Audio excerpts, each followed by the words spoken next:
Are you ready for one of the dumbest intros you've ever seen in your life? Here we go. So I'm never going to win the Super Bowl. And a Nobel Prize, let's get real, that's not happening either. But I'll tell you what, my method for perfectly fitting plant-on cabinet gables tight to the wall is as good as it gets. Oh, I messed it up. I messed it up. See what I'm talking about here? Yes, I have a great method for fitting plant-on gables tight to the wall. Super simple, super easy. You can't mess it up. Let me show you how to do it. So now when it comes to the plant-on gables, you usually want them sticking past 7/8 of an inch past the side of the cabinet. That way your door is going to perfectly line up with the face of your gable. If you are putting in IKEA cabinets, I don't think the gables that they give you have enough room on them for scribing. So you might want to do something where you're kind of using some space to scribe and then lining up kind of halfway in the door. It just really depends on what type of gables you have. I built this one myself, and any cabinet shop that you're going to be dealing with is going to probably allow 1/4 of an inch for scribing off the end of the gable. So get your 7/8 block. And for the bottom, I like to just take a little block and a little shim and just shim it along the bottom of the cabinet. That way your gable can sit on there and you're not going to be messing around with it too much. And now you can use like these scribing tools or even a pencil, but what I like to do is I'll take my block. You'll also need a couple of clamps. If you need clamps or you're looking for some better clamps, these Bessie quick clamps they're magical. These are the best clamps in the world, in my opinion.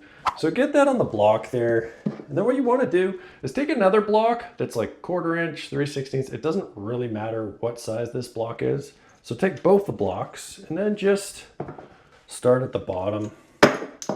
Space that out to the edge of the other block. Throw a clamp on.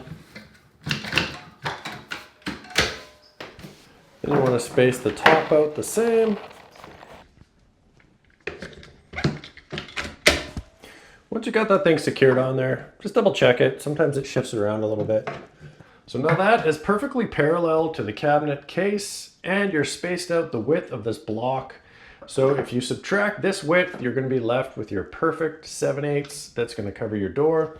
So what you want to do now, just go ahead and run this block along the wall with a pencil. That's going to give you the perfect scribe line. So I've got the piece back in the garage. We're ready to cut it right to the line and get a perfect fit. There's a couple ways you can go about this. If you have a lot of material to remove, you can rough cut it with a skill saw. Now there's a handy little trick if you're going to use a skill saw. Cut it with a bit of a tilt on here. That'll keep this piece of the skill saw off of the finished material, and it's going to back bevel your cut a little bit, which is ideal, and it'll be easier to sand and it's just going to fit tighter that way. That's a handy little trick that I wish I knew when I started installing cabinets.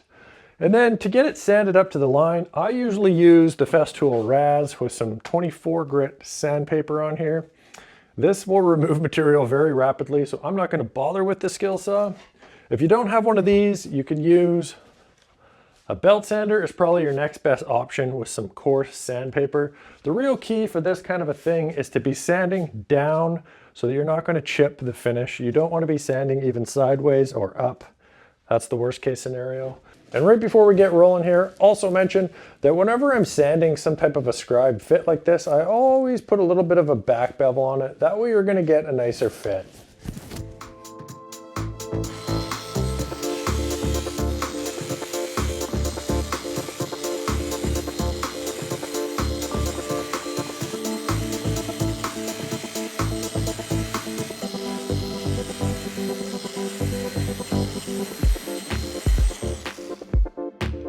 And then once you've sanded that, very important to just break this little edge here because the paint can be a little bit flaky, and when you get installing it or moving it around, you can get a chip off. So I always just take a nice flat sanding block, not a sanding sponge, or even a piece of sanding paper is fine, but just make sure you keep it flat because you do not want to mar the surface.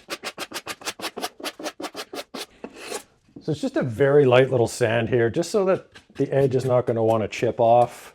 Now I'm hoping this is going to be a good fit. Can you imagine if this is a terrible fitting piece? I'm gonna look like such an idiot. Let's go try it out. We got the moment of truth here. Let's see how this thing is fitting.